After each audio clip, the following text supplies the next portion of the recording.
Hello friends, looking at current affairs for 20th June. The news items picked up from the Hindu newspaper are these 14. We'll look at them in detail. The first one, BJP choice of Ramnath Kovind as presidential candidate takes opposition by surprise. So finally the presidential candidate of BJP, the ruling party, has been announced. He is present Bihar Governor Mr. Ramnath Kovind, who belongs to the Dalit lower caste, and plus he has been a member of BJP for long. He has also been MP in Rajya Sabha twice and also has been appointed Bihar governor now since 2015. So this is the first time a BJP political party leader, a member, would be becoming the president of the country. So this is one of the candidate who is going to stand for the elections. So he will also be the second Dalit president of India after Mr. K.R. Narayan, who was elected as the president in 1997. So he's from Uttar Pradesh. Uttar Pradesh has had many prime ministers. Now first time we'll also have a president from Uttar Pradesh. So this is the case here. So of course, to win, that is the key, to win the value of votes of each MP and MLAs. This we have already discussed earlier too, that the value of votes of each MP and each MLA's weight is different. So value is different because the total value of votes of all MPs should be equal to the total value of votes of all MLAs.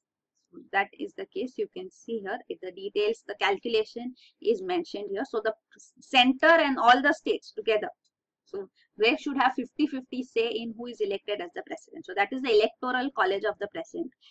Those who vote for the election of the president.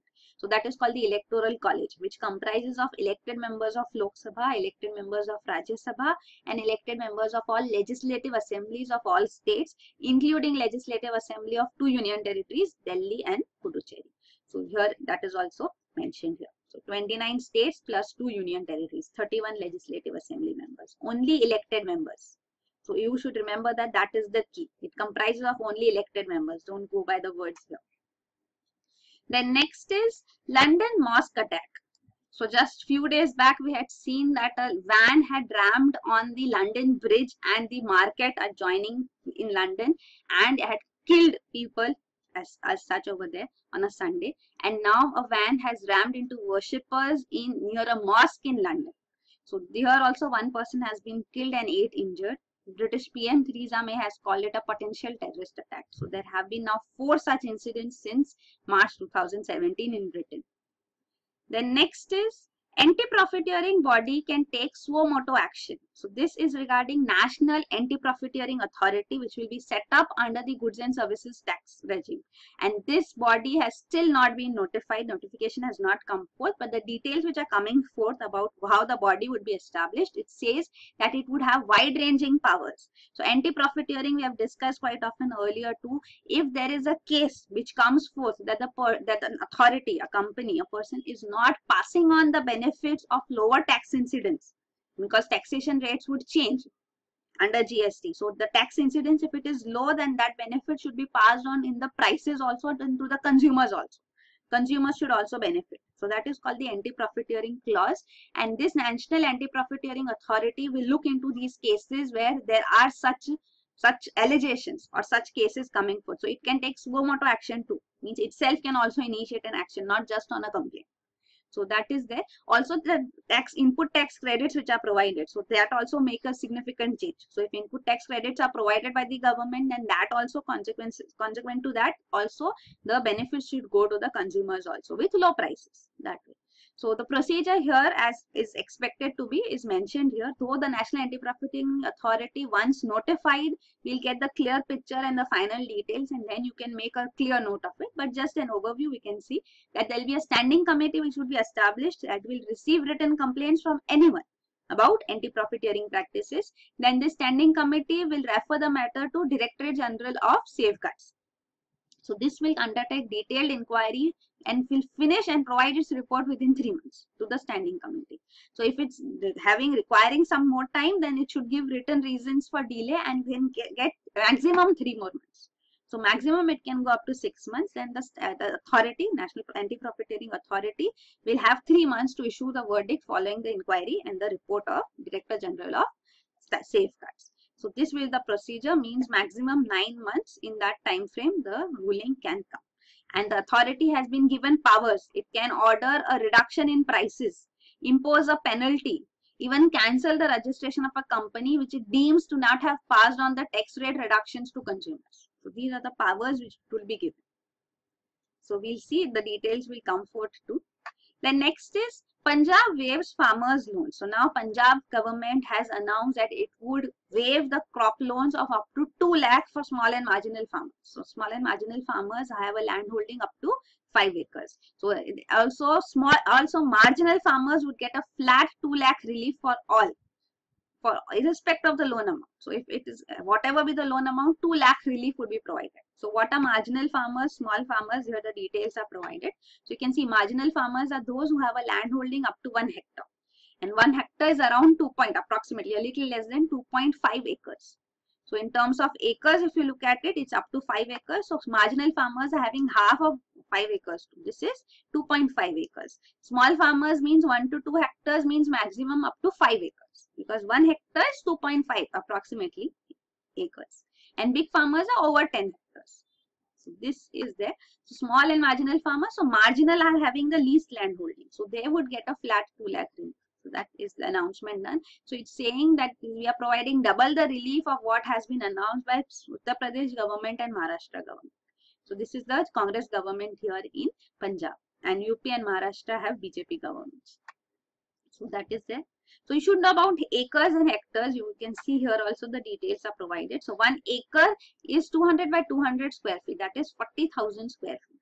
So that is the acre, and 1 hectare is 100 meters square. So that is there. Here again the details are provided. So in terms of guntha also you can see. So finally it is 1 hectare, 2.5 approximately. So check accurately around 2.47 acres. So at least this you should remember. 1 hectare is 2.5 acres, at least that much. Then next is burrowing frogs add to diversity of Western Ghats. So 4 new species of burrowing frogs have been found from Western Ghats, which is a biodiversity hotspot in the country.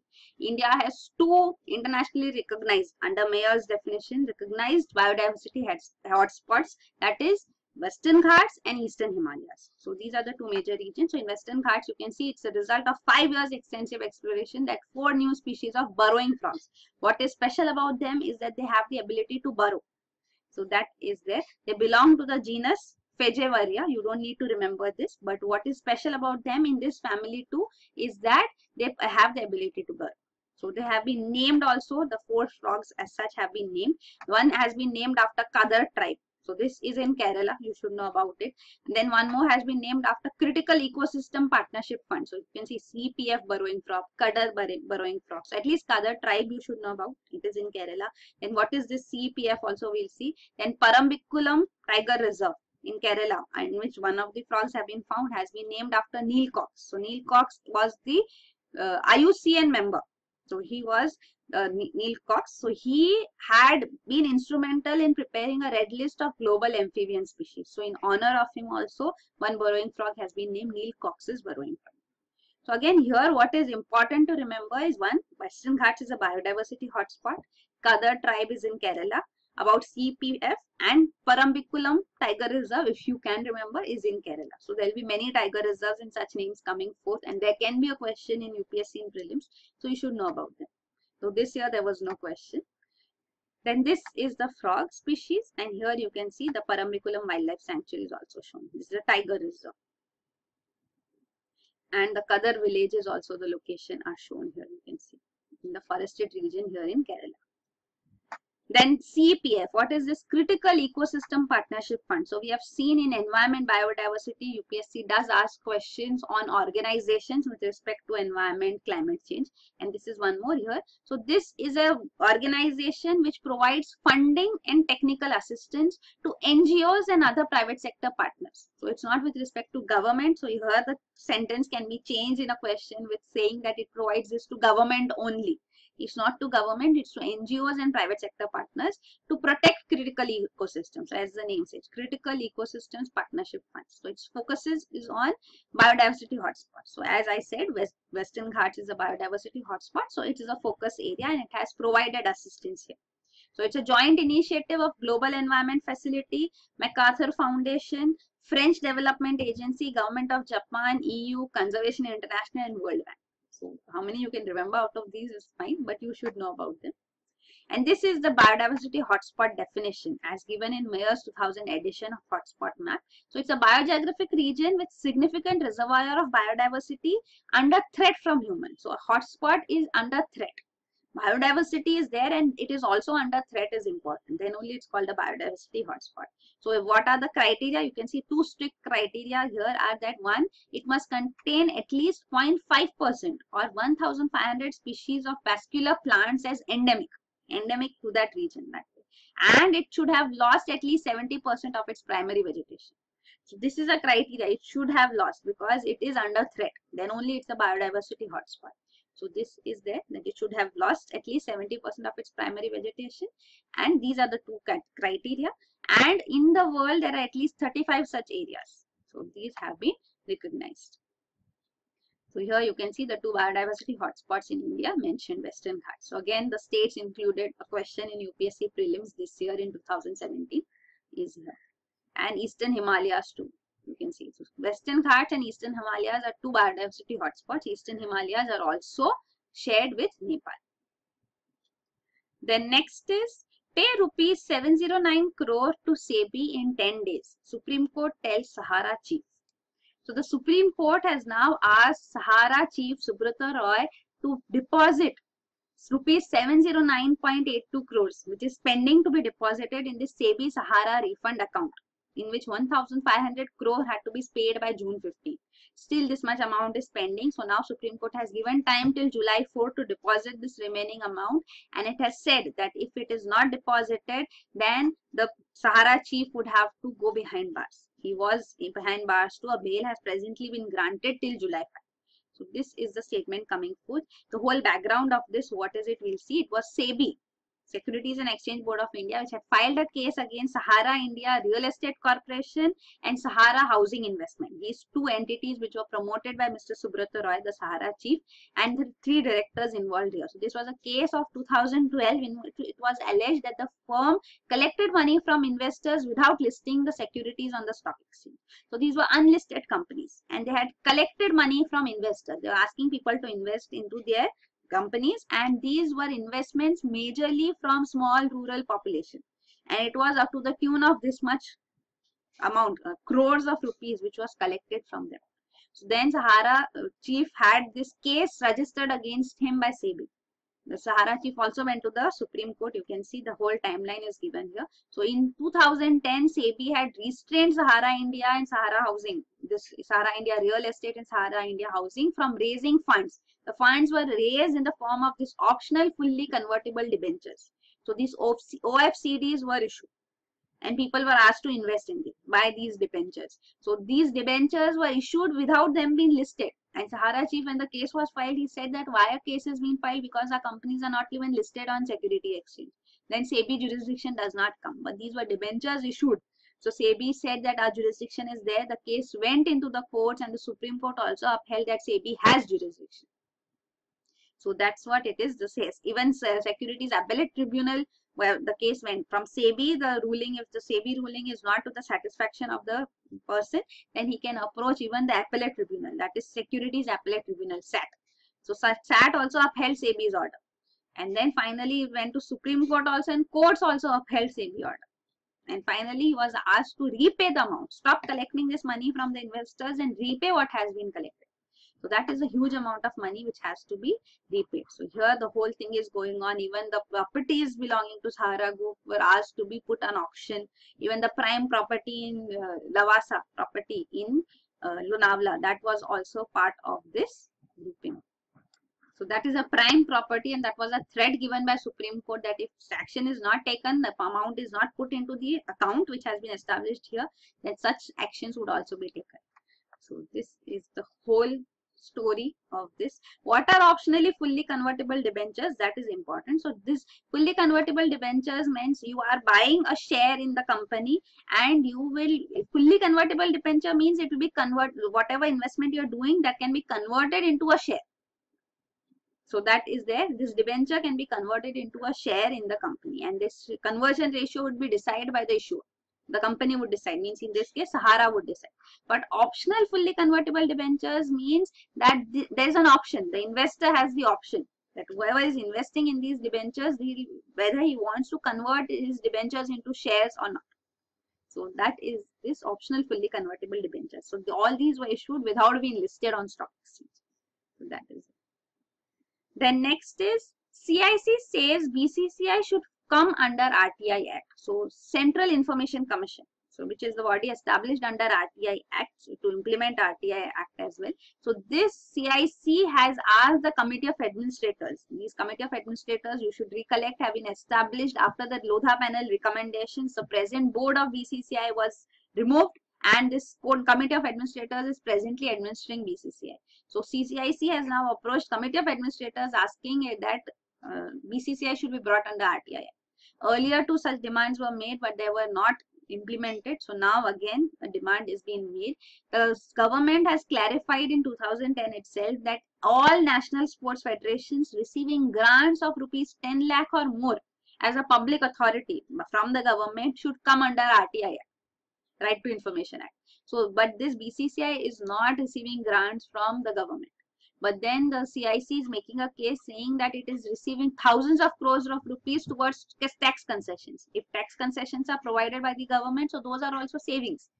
It's in a way that the tax, if it would have been collected, it would have been paid to BCCI. So it's thousands of crores of rupees that which it is benefiting from the government's provisions. So that is why it should come under RTI Act. So this is a demand being made again now. The next is Lockheed signs pact with Tata to make F-16 planes in India. So Lockheed Martin, which is a US defense equipment manufacturer, and Tata Group, they have signed this deal agreement to make F-16 fighter aircrafts in India. So this will help, it will be facilitated through the Make in India scheme. Already the two entities, Lockheed Martin and Tata, have this agreement for manufacturing of airframe components for C-130J airlifter and S-92 helicopters. So this is already there. Now this new agreement has come. And this is significant because under the strategic partnership model under defense procurement policy, which we have discussed quite often. So here are the 4 areas in which this strategic partnership model would be put into effect. So this has this demand for single engine fighters. So this here, the Lockheed Martin is one of the contenders along with Saab. Gripen of Saab and F-16 of Lockheed Martin are the 2 contenders for the single engine fighters.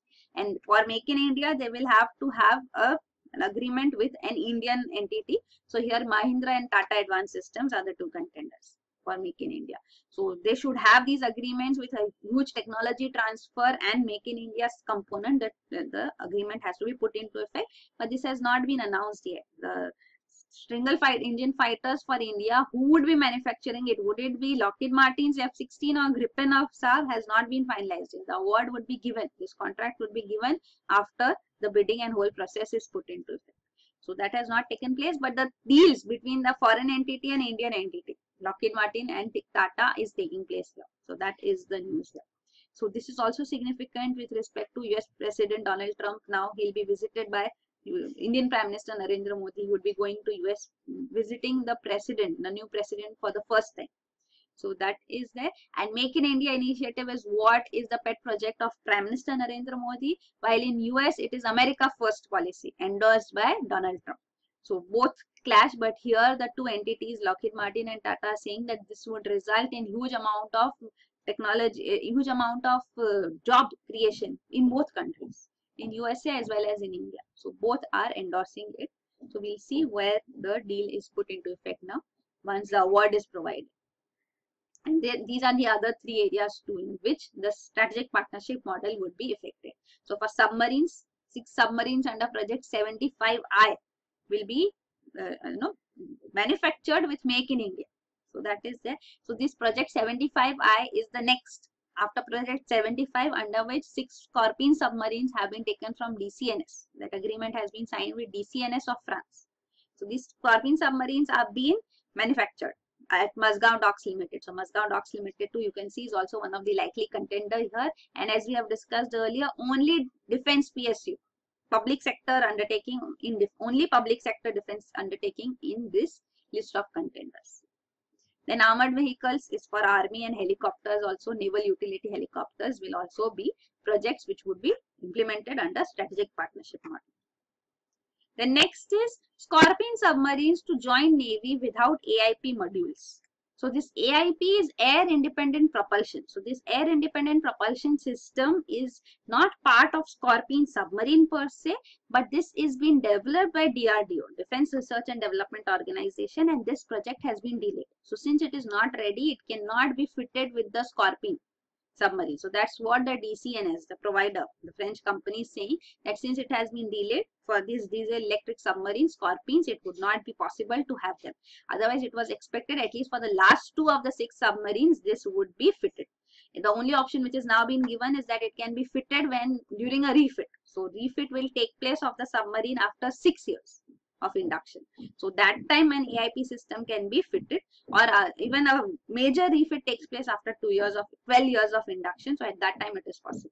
So that is what is being stated. Anyway, the government is saying, the naval officials are saying that the Project 75 Scorpion submarines will not have AIP, but then the Project 75I, which has been initiated under strategic partnership model, which we just saw. So under Project 75I, these AIP systems would be there in place. So these will be more advanced. What is this AIP system and what does it how does it function? We'll see. Air independent propulsion system. What it benefits is that it will allow the submarine to stay underwater for a longer duration.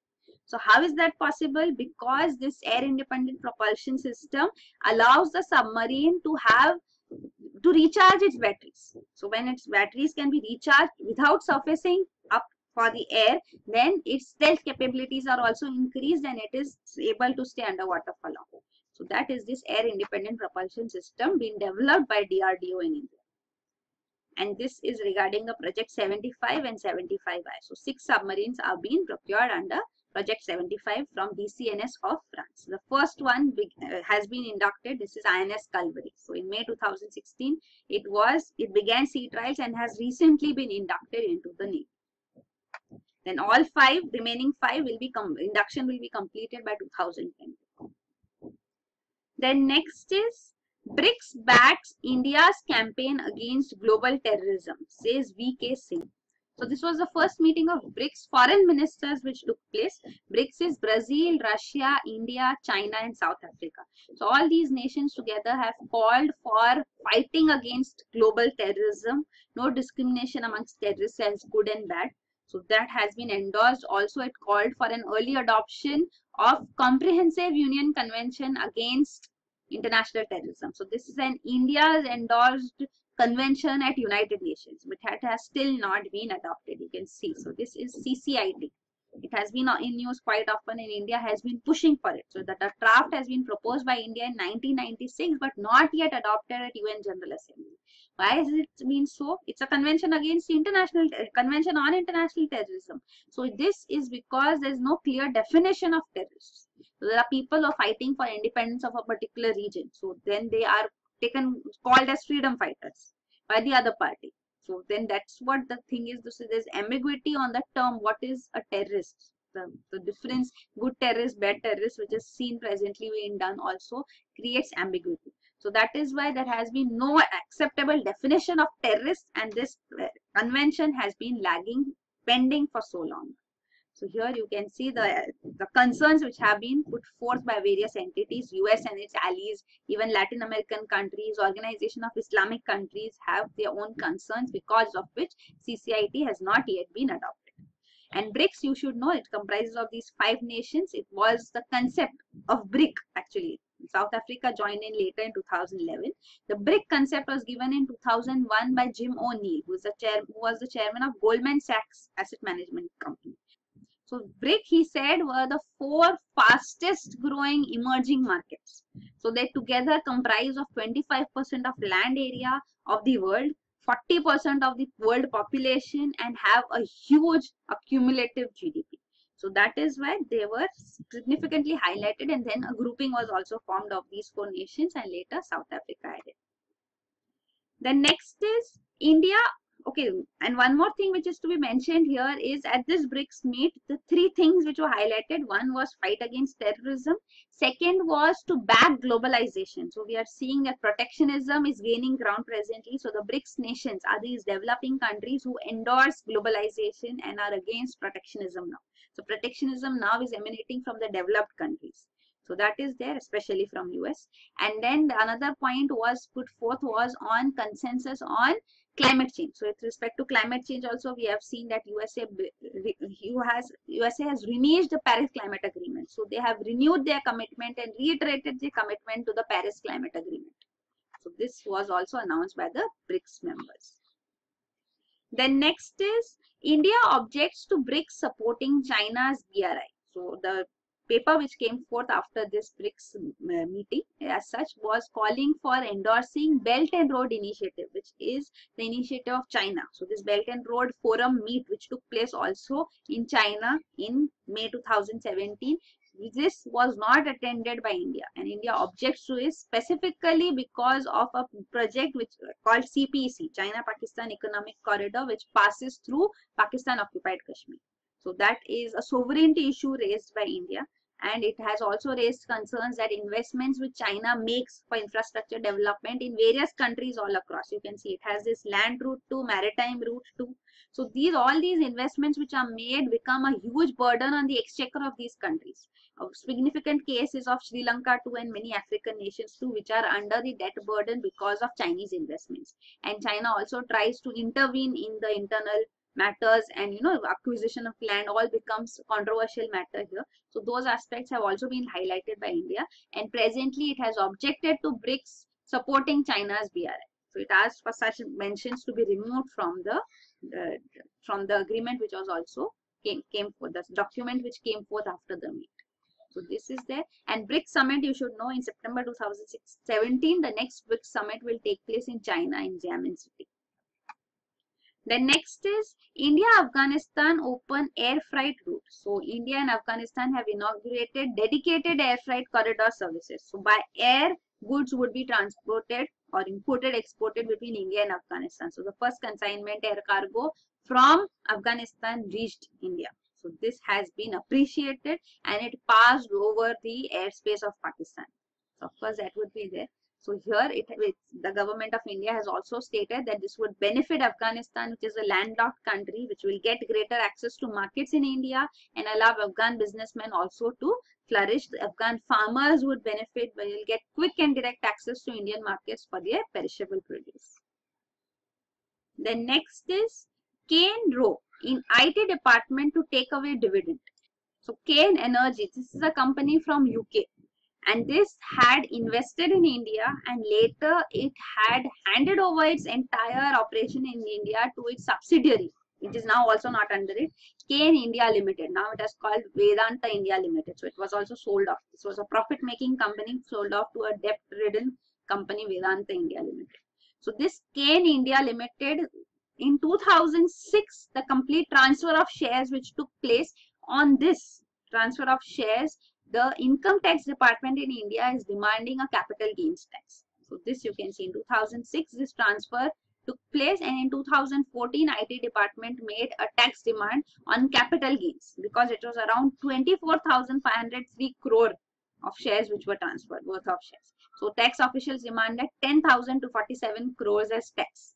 So this was called a retrospective tax by Kane, and the Income Tax Appellate Tribunal was approached on this Income Tax Department's notice. The Income Tax Appellate Tribunal in March 2017 has upheld the levy of this retrospective tax on the 2006 transfer of shares by the UK firm to its newly created India unit, Kane India. So this is there. Of course, it's stated, the Income Tax Appellate Tribunal has stated that interest cannot be paid because it's a retrospective tax. So there cannot be no demand. There cannot be a demand for interest, but entire amount has to be paid, the demand which is being made. And it has also allowed Income Tax Department to take coercive actions. So now this coercive action has been taken. What Income Tax Department in India has done is that the 2,000 crore of dividend and tax refund which is due to Kane Energy has been taken over. So it has taken away by the income tax department as part of the contribution to this 10,247 crore retrospective tax. So this is the step taken. Also, it's Vedanta. Vedanta India Limited is the company which is now owning this subsidiary. So the subsidiary to which Gain Energy transferred its share was this Gain India Limited. Though it kept 10% holding was still there of Gain Energy, and this company has now been handed over to Vedanta India Limited. So it was taken over by Vedanta. So this was the whole thing which took place. You can see. So Gain Energy holds 10.27% in Gain India, which is now held by Vedanta, Anil Agarwal's Vedanta Group. So you can see this 10.27% holding of Gain Energy of UK in this company, also Indian company, means $1 billion worth of holding. So that is there. So here you can see the arguments which were put by Gain India was that it is incorporated in Jersey. So the name Gain India, but it is incorporated in Jersey. So the gain which happened on transfer of shares to is not in India. So it's not to be taxed in India. So this was his demand, and the income tax appellate tribunal said no, there was significant the base functioning is in India. So transfer of control and assets of subsidiaries in India results in capital gains taxable in India. So this was the ruling, and this liability, it said, had to be paid to income tax department. So here you can see this is the case. So Gain Energy is also claiming that this is violation of UK-India bilateral investment treaty, in which investments from abroad have to be safeguarded. It has also approached an international tribunal. This is a Netherlands-based 3-member tribunal which has been constituted to decide on Gain's plea against India slapping this 10,247 crore of retrospective tax, and it has also freezed its assets. So the tribunal heard the plea in June 12, 2017 now, and further hearings would also take place. So this is a case going on, an important case. And this is the reason why our bilateral investment treaties with various countries have also been ended. And now we have a model BIT based on which we will be having renegotiation of these bilateral investment treaties with all countries done. So that is there. So this Gain case and Vodafone case were two prominent cases which have been the reason why we have this model BIT, bilateral investment treaty, framed as well. So withholding tax is the term coming here. The capital gains which were made, so there should be a withholding tax. This tax has to be withheld and paid to the government by the entity involved here. So withholding tax, you can see, is a payment on account of recipient's final tax liability. So whatever is the tax liability, that has to be withheld. Means when you are making a transfer of shares taking place, so there is a taxation involved. So that tax has to be withheld and paid to the government. That tax amount should not be paid to the other entity. So that is easy, quicker collection of tax by the government also possible. So this, and if there is any surplus amount, then it will be refunded. So this is a withholding tax factor. And capital gains tax means tax payable on profits made on sale of certain types of assets, capital assets which are sold. The profit which is made on that, there is a tax imposed which is called capital gains tax. And the last news item is transfer pricing rule on adjustment notified. So this is the Finance Act 2017 amendment which has been done. A new section has been inserted in Income Tax Act, and it is to give effect to secondary adjustment norms. So this is with respect to transfer pricing. So first of all, we should understand what is transfer pricing. This is also with respect to Vodafone case, which I just mentioned about. So this transfer pricing means when two entities are linked, and at what price they would have a deal done. So when there are two unknown entities, each one would try to have maximum profit, and a reasonable deal would come forth. But when the two entities are related to each other, and there is a buying selling taking place, a transaction taking place amongst them, then their price which is there can be done in such a way, the pricing can be done in such a way that it can evade taxes, trying to evade taxes or making some benefits. So that is why this concept of transfer pricing has come forth. So this transfer price, you can see, arm's length price is a term. So arm's length price is a term which is for the price charged in a transaction between unrelated parties. So it means we are at arm's length. We are not related to each other. This would be the price at which this transaction would have taken place. So that is the arm's length price. Transfer price is a price charged in a transaction between two associated entities. So that is the transfer price. So this transfer pricing norms are there. So here transfer pricing secondary adjustment norms have been not notified presently.